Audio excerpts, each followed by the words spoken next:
Nós vamos meditar na palavra de Deus em Marcos capítulo 3, versículo 16. Toda a igreja, por gentileza, colocando-se em pé. Aleluia. Marcos 3,16.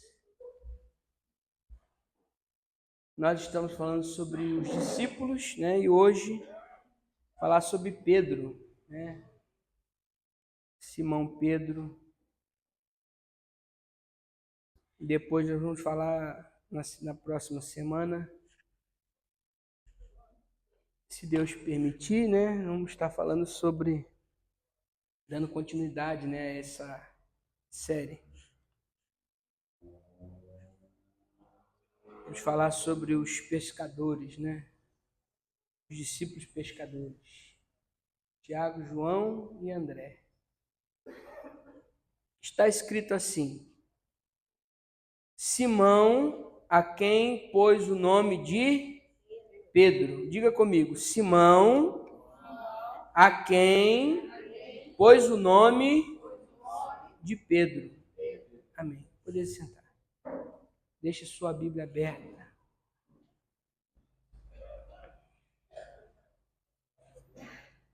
Dos 12 apóstolos de Jesus, eu acredito que Pedro foi um dos mais relevantes, né? Não pela sua importância, assim, mas pelas declarações, pelo tanto de pregações que a gente ouve falar sobre Pedro. Ouve-se muito falar sobre Pedro. E a Igreja Católica Romana, ela colocou Pedro como se fosse o sucessor de Jesus, e nunca foi. Por causa da declaração de que Pedro, tu és a pedra, e sobre esta pedra edificarei a minha igreja, as portas do inferno não prevalecerão contra ela, te darei a chave do reino do céu, tudo que ligares na terra será ligado no céu, tudo que desligares na terra será desligado no céu. Isso aí não tem nada a ver com o papado, né, que é colocado aí do apóstolo Pedro. Mas, segundo o que a Bíblia diz, Pedro foi um homem, que eu já falei aqui semana passada, foi um empresário da pesca, né?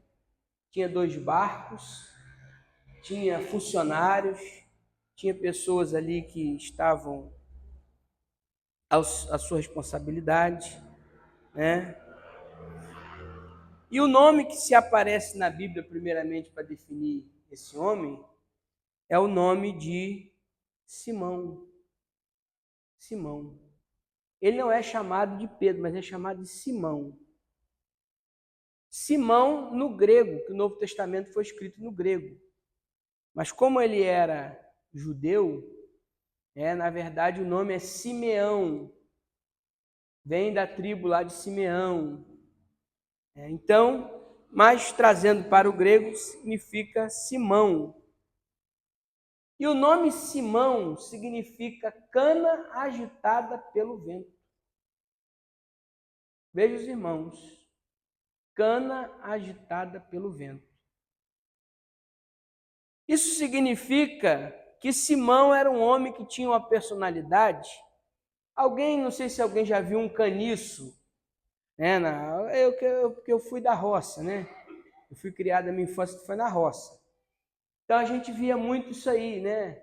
Caniço, plantação de cana, cana de açúcar, né? E quando eu era criança, pulava a cachoeira para poder pegar a cana de açúcar para ficar comendo o açúcar, ele que era docinho, né? Passei por isso. Então a cana de açúcar, o caniço, ele é uma planta muito frágil, muito mole, e ele acaba se dobrando com o vento. Só que não é qualquer ventinho, não, porque o vento, lógico que ele vai balançando. Mas os ventos mais fortes, eles dobram o caniço e algumas vezes chega até a quebrar. Aí você vai de manhã lá na plantação de cana, no caniço, você vê um monte de cana no chão, você vê um monte de cana quebrada, você vê aquelas marcas assim na paisagem, né, que alguém até disse que é uma coisa de alienígena e tudo mais, mas nós vemos ali aquelas canas quebradas pelo vento. O vento sopra e quebra as canas. Então Simão era um homem que era movido pela pressão, movido pelo vento forte, quebrado algumas vezes pelo vento forte, que a pressão, é isso que o nome Simão quer dizer, aquele que é levado pelo vento. Qualquer vento que vem, leva e quebra, faz ele se dobrar, faz ele cair na pressão que está sofrendo. Então a Bíblia diz que o nome Simão significa cana agitada, quebrável. Eu quero que você diga comigo assim: Simão é levado pela pressão. E vocês sabem que Satanás, que é nosso inimigo, ele tem muita paciência, às vezes, assim, de observar algumas coisas. Ele vai estudando aonde são os nossos pontos fracos, aonde a gente se quebra. E é ali que ele vai fazer pressão. Porque Simão era uma cana agitada pelo vento. Ou seja, um homem levado, o temperamento dele era levado pela circunstância. Por exemplo, Mateus 14:30, por favor. Quem achar, fique de pé e leia. Pressão psicológica. Olha a pressão que Simão estava sofrendo psicologicamente numa determinada situação, aonde o mar estava agitado, os discípulos estão no barco, Jesus não estava presente. Os irmãos já conhecem a história, só estou contextualizando. Jesus vem andando sobre o mar, e de repente ele manda se aquietar aquele vento, parece que está acontecendo ainda uma tempestade. E Simão, olha, Senhor, se és tu, manda ele caminhando até contigo. Ele era impulsivo. E ele foi caminhando, só que Mateus 14:30. Quem achar, lê, por favor, bem forte. Pode ficar de pé, irmão. Vai seguindo o vento forte, teve medo, e começando a ir para o clamor dizendo: Senhor, salva. Muito obrigado. Sentindo o vento forte, teve o quê? Medo.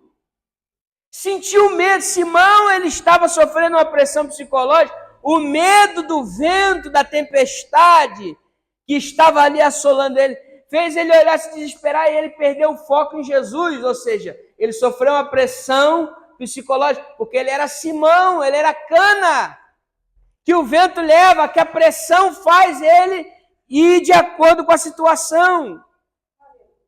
E muitas vezes existe uma pressão psicológica na sua vida, na minha vida, de medo, que nos impede de fazer aquilo que Deus quer que nós façamos. O medo é uma arma terrível, meus irmãos. O medo é uma coisa terrível. A Bíblia diz que quando o povo... Nós tivemos a festa das irmãs semana passada, né? Alguém está até tão saciado que não precisa nem mais ir na igreja. Mas tivemos aqui mensagem falando sobre isso, e o povo estava diante do mar, Faraó atrás, a pressão, o medo vieram fazer eles falarem com Moisés: Moisés, pelo amor de Deus, nós vamos morrer aqui. É o medo, olha só o que o medo faz. Eles tinham acabado de ver 10 pragas no Egito, tinham acabado de andar com coluna de fogo na frente, coluna de nuvem, e o medo não deixa você enxergar aquilo que Deus quer fazer, aquilo que Deus é, aquilo que Deus já fez. Você esquece, porque você está com medo. Mas a Bíblia diz 365 vezes: não temas. Não tenha medo. A segunda pressão, a pressão social. Olha o que diz Lucas 22, 55 ao 62. Pressão que Simão sofreu. Lucas 22, 55 ao 62. Nosso pregador pode ler? Isso, 55 ao 62. Lucas 22.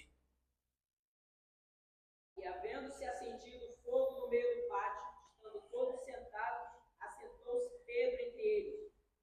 E como certa criada, vendo-o estar assentado ao fogo, olhos dele e disse: Este também estava com ele. Porém, ele negou, dizendo: Mulher, não o conheço. Um pouco depois, vendo o outro, disse: Tu és também um deles. Mas Pedro disse: Homem, não sou. Passada quase uma hora, o outro estava dizendo: Também este verdadeiramente estava com ele, pois também é galileu. Pedro disse: Homem, não sei o que dizes. Logo, estando ele ainda a falar, cantou o galo. E virando-se o Senhor, olhou para Pedro. E Pedro lembrou-se da palavra do Senhor, como lhe tinha dito: Antes que o galo cante hoje, me negarás 3 vezes. Amém. Saindo Pedro para fora, Chorou amargamente. A pressão social. Jesus estava sendo julgado lá dentro, Pedro estava do lado de fora, uma fogueira foi acesa. Aí alguém olhou assim como a fogueira estava acesa, deu para ver o rosto. Por isso que nós não apagamos as luzes no culto. Olhou o rosto. Pedro, você estava com ele. Eu não, estava não. Aí eu disse: eu vi você. Não, eu não, era outro. Não, eu vi você. Não. Aí a Bíblia diz que o galo cantou, que aqui não é galo, não é animal. Aqui é a troca da guarda do soldado. Porque não havia galo naquela época em Jerusalém. Aqui é a troca da guarda do soldado. Ouviu-se a trombeta do toque da guarda, que é a troca do turno. Chama-se de canto do galo. Depois você estuda sobre isso. E a Bíblia diz que quando ele ouviu esse barulho, lembrou-se da palavra. Mas a pressão social fez com que Pedro negasse Jesus 3 vezes. Irmãos, meu Deus, isso aqui é muito forte.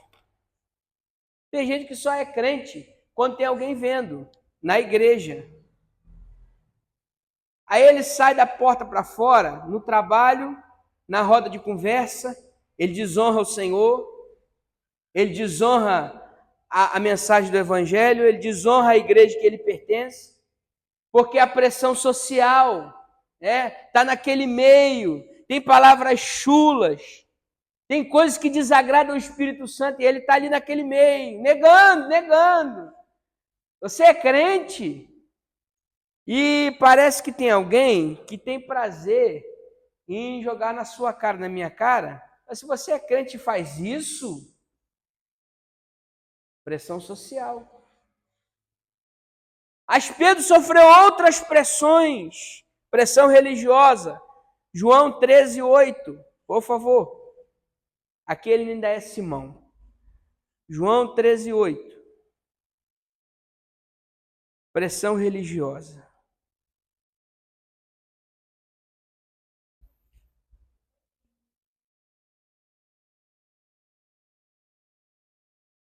João 13:8. Jesus estava lavando os pés dos discípulos.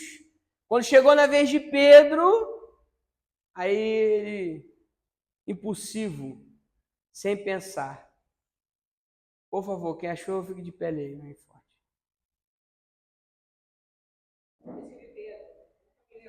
lavarás os pés. Respondeu Jesus: Deus não lavar. Muito obrigado. Por que pressão religiosa? Porque na cabeça de Pedro tinha a ideia de que Jesus era o Messias, era o rei. Aqui é uma questão religiosa, lavar os pés. O mestre, o rei, o Senhor, o Deus do universo descendo para lavar meus pés? Não, vai lavar meus pés não. Jamais tu lavarás meus pés. Jesus olha para eles assim: se eu não lavar os teus pés, você não tem parte comigo. Pedro, você precisa aprender que para me seguir, tem que servir para ser servido. Você tem que entender que eu, que sou o maior de todos no universo, estou descendo para lavar os pés da criatura. O Criador está descendo para lavar os pés da criatura. Então você precisa entender, aleluia, que para servir tem que ser servido. Ou melhor dizendo, para ser servido tem que servir. Você não pode, Pedro, deixar que as pessoas que vão dizer, Jesus está lavando meus pés, o que vão dizer por aí? Irmãos, tem pessoas que no culto, eles têm medo do comportamento, do que vão dizer, do que vão falar dela depois do culto. Que vão dizer se eu levantar a minha mão, que vão dizer se eu abraçar o meu irmão, que vão dizer se eu entregar uma profecia, que vão dizer se me vir chorando. Ah, meu Deus, vão achar que eu estou passando alguma luta, alguma dificuldade, uma pressão religiosa. Não, Senhor, esse comportamento eu não quero não, eu quero ser diferente. Pedro, não seja bobo, entra naquilo que eu estou fazendo. Aí ele olha para Jesus e diz assim, Senhor, então se é para ter parte contigo, se é para me relacionar com o Senhor, tem que lavar meus pés? Lava meus pés não, me lava por inteiro, aleluia. Me lava por inteiro. Mas ele estava sofrendo a pressão, eu estou terminando, e a pressão maligna. A pressão do diabo na vida de Pedro foi muito grande. Marcos capítulo 8, versículo 29 ao 33. Essa eu vou ler aqui porque eu vou pontuar algumas coisas nessa palavra. Marcos 8, 29. Jesus está reunido com os discípulos. Vamos ler um pouquinho antes, versículo 27 em diante. Diz assim: E saiu Jesus e os seus discípulos para as aldeias de Cesareia de Filipe, e no caminho perguntou aos seus discípulos, dizendo: Quem dizem os homens que eu sou? E eles responderam: João Batista, e outros, Elias, mas outros, um dos profetas. E ele lhes disse: Mas vós, quem dizeis que eu sou? E respondendo Pedro disse: Tu és o Cristo. E admoestou-os para que ninguém dissesse aquilo dele. Então veja só, Jesus está preocupado com a reputação. Ele diz: Quem os homens dizem ser o Filho do Homem? O que as pessoas estão falando de mim na rua? Aí ele diz: uns estão dizendo que o senhor é Elias, outros dizendo que o senhor é Jeremias, outros que o senhor é João Batista, um dos profetas. Outros textos vão dizer, um diz que o senhor é Jonas. Aí ele diz: tudo bem, mas vocês que estão andando comigo, o que é que vocês pensam a meu respeito? Porque ser discípulo de Jesus, você precisa ter na sua mente quem é o Jesus que você está seguindo. Será que nós estamos seguindo Jesus pelo motivo certo? Será que nós conhecemos o Senhor Jesus na sua intimidade? Jesus te conhece. Jesus, eu posso até dizer que conheço. Jesus conhece, Ele sabe que está no meu coração. Mas será que naquele grande dia Ele não vai dizer assim: olha, eu não conheço você? Porque vai ter uma pessoa que Ele vai dizer assim: vinde, bendito meu Pai, para o reino que está preparado desde... Eu conheço vocês, eu tenho relacionamento com vocês. Aí, e vocês? Pessoa da esquerda. Partai de mim, maldito, para o fogo, que eu não vos conheço. Senhor, mas em teu nome nós profetizamos, expulsamos demônio, falamos em língua. Eu não conheço vocês. Eu não conheço vocês, não tenho relacionamento com vocês. Você já pensou Jesus chegar para você e falar assim: olha, você fez tudo, passou a vida toda na igreja, nasceu na igreja, foi apresentado, participou dos conjuntos, foi obreiro, foi pastor, foi aquilo. Vai ser enterrado atrás de velório, junto ao trono de Deus. Chega lá adiante. Não conheço você. Por quê? Porque você não se relacionava comigo, você só se relacionava com a minha obra. Tem muitos crentes que amam a obra, chega na festa, chega no coral, e gosta de cantar, e gosta de pregar, e gosta de fazer, mas estão esquecendo de se relacionar com o dono da obra. E o que vai levar nós para o céu é o nosso relacionamento com o dono da obra, não é com a obra, não, é com o dono. Ô Pedro, aí ele levantou e disse: Tu és o Cristo, Filho de Deus. E Jesus disse: Foi a carne e o sangue que te revelou? Não, foi meu Pai. Teve uma revelação de Deus. Agora olha como que é o Simão. Aí vem o diabo rapidamente fazer pressão. Olha a pressão. Não é opressão, é pressão, é diferente. Aí vem o diabo fazer pressão. Marcos 8. Versículo de número 32. Dizia abertamente essas palavras, e Pedro tomou a parte e começou a repreendê-lo. Quer dizer, Pedro se levantou e falou: não, mestre, peraí, vamos conversar aqui um negócio aqui. Quando Jesus disse assim: eu vou morrer e vou ressuscitar, Aí a Bíblia diz que ele começou a repreendê-lo. No original grego aqui, quer dizer que ele se levantou, interrompeu Jesus e falou assim: não, senhor, o senhor está errado, o senhor não tem que ir para a cruz, não. Está errado isso. Ele queria interferir no plano da salvação. A impulsividade, o diabo cirandando com ele ali naquele momento, sabe? Um homem que tinha acabado de receber uma revelação, deu lugar a Satanás para tentar persuadir Jesus a não ir para a cruz. Versículo 33.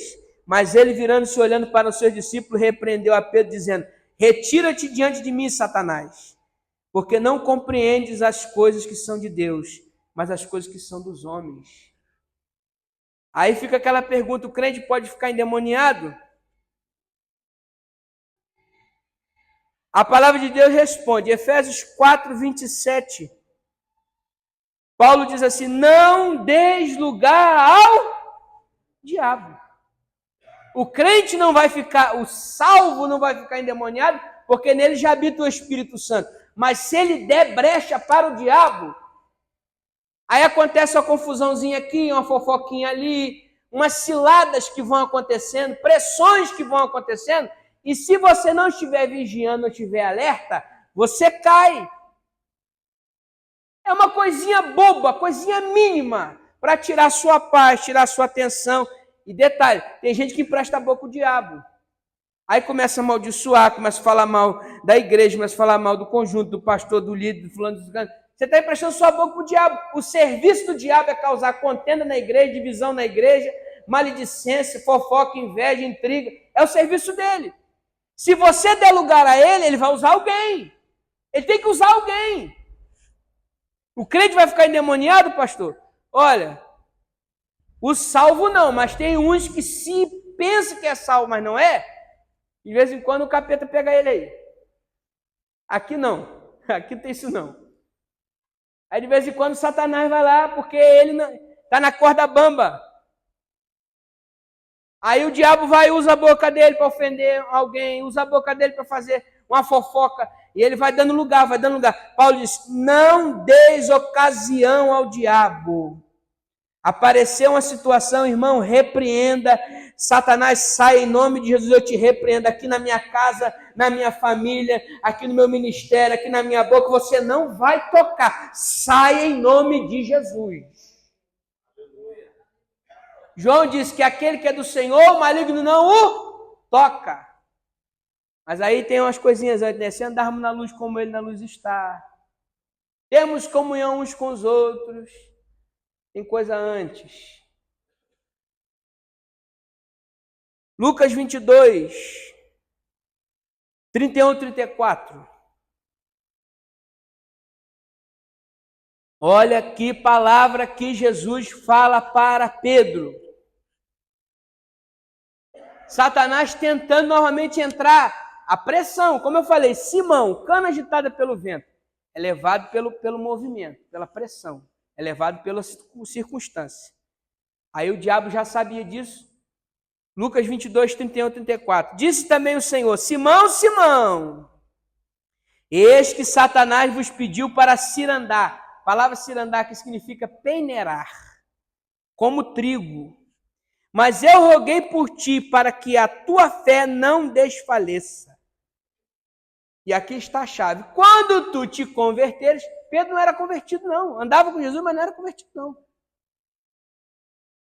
Até quando ele falou, tu és Cristo, e Jesus repreendeu ele depois quando ele queria impedir a cruz, ele não era convertido não.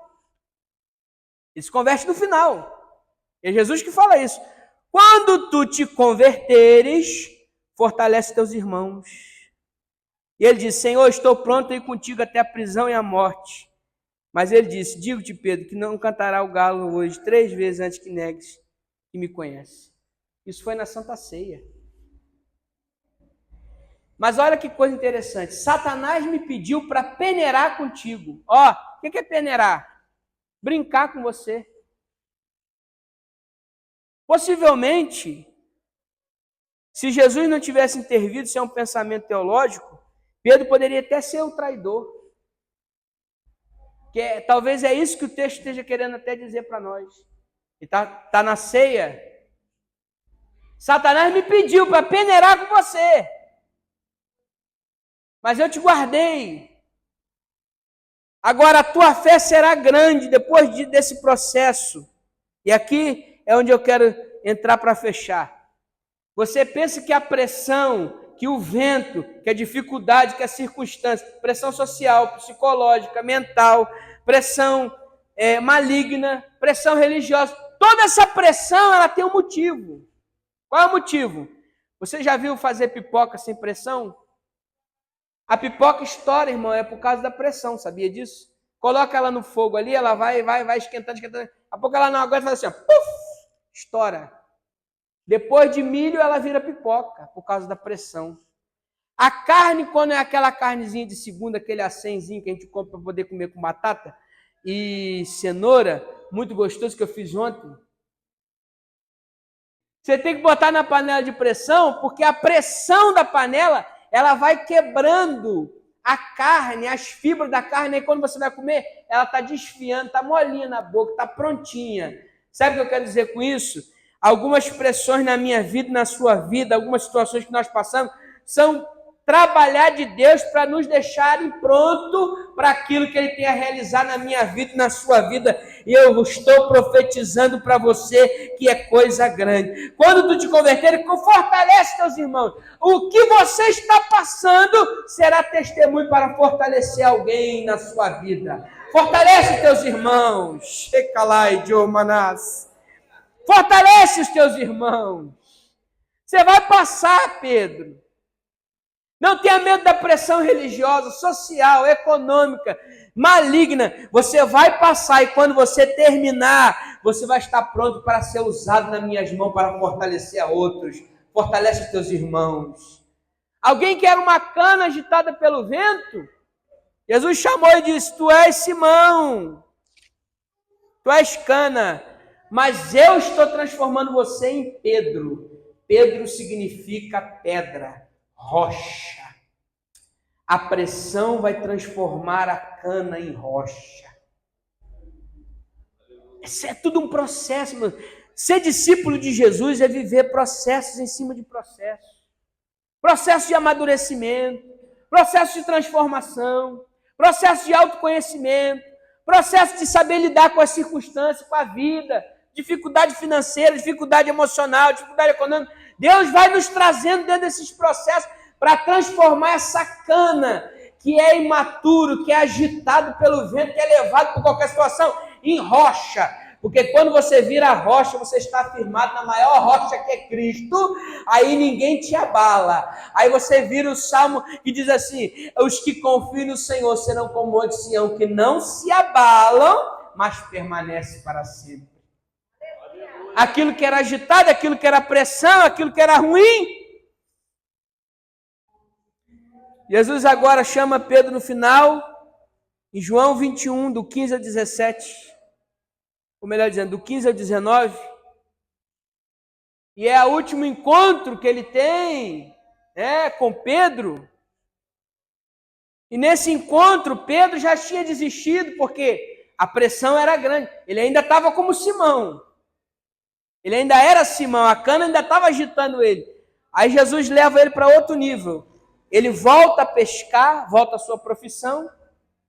Jesus chama ele, ele sai do barco correndo, larga as redes, larga tudo, volta para a margem. Ali já tem uma fogueira, já tem um pão, já tem peixe. E ele vai relacionar com Jesus novamente.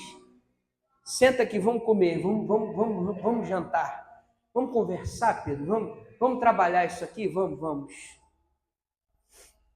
Aleluia. Aí Jesus chama ele e diz, Pedro, tu me amas? Ele diz, Senhor, eu te amo. Só que existe uma diferença aqui. E quando Jesus fala para ele assim, Pedro, tu me amas? Ele está perguntando assim, Pedro, você me ama no mesmo nível que eu te amo? Aí Pedro responde assim, Senhor, eu te amo. Só que no original Senhor, eu quero ser teu amigo. Aí Jesus diz, apacenta minhas ovelhas. Aí chama mais uma vez, disse, Pedro, tu me amas? Aí ele diz, Senhor, eu quero ser teu amigo. Eu estou entendendo que ele está dizendo assim, Senhor, eu não sou digno de dizer para o Senhor que eu te amo no mesmo grau, porque eu já neguei 3 vezes, Satanás já tentou cirandar comigo, eu já falei tanta besteira, eu já fui um impulsivo. Irmão, se nós for puxar a ficha de Pedro aqui, misericórdia, a gente vai sair daqui desconjurando ele. Eu fiz tanta coisa errada, Senhor, no final o Senhor vai me perguntar se eu amo o Senhor como o Senhor me ama. Não, eu não tenho como te amar nesse grau, eu só sou teu amigo. Jesus diz, apacenta minhas ovelhas. E no final Jesus insiste com ele novamente, porque Jesus não desiste de nós, apesar das nossas fraquezas, da nossa dificuldade, do nosso problema. Ele continua insistindo, porque ele sabe que tem coisa boa aí dentro, que ele pode usar, e você vai ser uma ferramenta poderosa na mão dele, ele sabe. É por isso que ele não desiste, é por isso que eu estou aqui, porque ele não desistiu de mim, e não vai desistir de vocês. Ele continua martelando ali. Aleluia. E cantarabaxaia. Alguém pode não dar valor a você. Alguém pode não te enxergar. Alguém pode não ver o que Deus tem. Mas Deus está vendo você lá na frente. Ele continua insistindo com você. Aí chama ele de novo. Pedro, tu me amas? Você me ama no mesmo nível que eu te amo? Aí ele responde, Senhor. Aí ele se entrega. Aí ele se abre. Aí ele sai de Simão e vira Pedro. Aqui ele se converte. Senhor, eu te amo. Eu te amo no mesmo nível que o Senhor me ama. Eu atingi um nível, eu consegui, eu subi. Iriandai, Chicai. Eu cheguei lá, Senhor. Eu cheguei lá, apesar das dificuldades, apesar das lutas, apesar dos problemas, eu cheguei lá, Senhor. O diabo tentou, a família tentou, a pressão tentou, a sociedade tentou, a religião tentou, mas eu cheguei lá, Senhor, com a tua ajuda. Você sabe qual é a questão aqui? É que Jesus, apesar dos problemas, não desistia de Pedro. Ele ia levando, vai para cá, vem para cá. Não, Pedro, vamos lá. Até no dia que Pedro negou Jesus 3 vezes, a Bíblia diz que Jesus estava saindo. Ele olhou, chorou amargamente. Ele sentiu o amargor da negação. E por isso que para ele foi difícil depois a confissão. Você imagina um homem que negou Jesus 3 vezes? Um homem que o diabo tentou cirandar com ele? Um homem que Jesus repreendeu Satanás, que se não tivesse repreendido, ele tinha ficado demoniado. Você imagina um homem desse, Jesus chegar e falar assim, eu tenho uma responsabilidade para você. Eu tenho alguma coisa com você. E ele dizer assim, Senhor, eu te amo, da mesmo grau que o Senhor me ama. Mesmo grau. Aí Jesus diz assim, quando você era jovem, você podia agir como bem entendia, vestia e ia onde queria. Mas quando for velho, alguém vai estender as mãos sobre você, o vestirão e o levarão a um lugar que você não quer ir. E João nos informa, e Jesus disse isso para informá-lo com que tipo de morte iria glorificar a Deus. Então Jesus disse, siga-me. Pedro, você vai morrer de uma forma terrível. E ele morreu crucificado. Mas na hora de ser crucificado, Pedro disse assim, eu não sou digno de morrer como Jesus morreu. Então me crucifica de cabeça para baixo. Me crucifica de cabeça para baixo. E ele foi colocado de cabeça para baixo, foi crucificado. E morreu. Mas ele morreu como Pedro. Porque os discípulos todos foram martirizados, com exceção de João.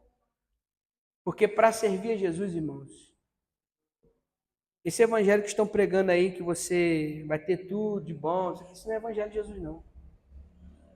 Seguir Jesus é um chamado para a morte. Você tem que morrer para você, tem que morrer para o mundo, tem que morrer para os seus desejos. E no final, se for necessário, entregar a sua própria vida. Só que tem um porém. Aquele que achar a sua vida preciosa, perdê-la. Mas aquele que por amor de mim entregar a sua vida, achá-la. Porque nós temos uma promessa de vida eterna. Nós temos uma mansão celestial. Nós temos um Deus nos esperando do outro lado com a recompensa. E é por isso que temos que fazer o que fazemos. Porque nós temos um final garantido, selado. E eu faço uma pergunta para você nessa noite, para te confrontar. Quantas pressões têm surgido na sua vida para tentar te tirar do caminho do Senhor? Pastor, muitas, muitas. Se você for falar aqui, são muitas. Mas eu digo para você, resista às pressões. Porque a cana que porventura seja a sua vida, vai se transformar numa rocha inabalável nas mãos do Senhor. E você vai ser uma potência na mão de Deus. Recebe essa palavra em nome de Jesus.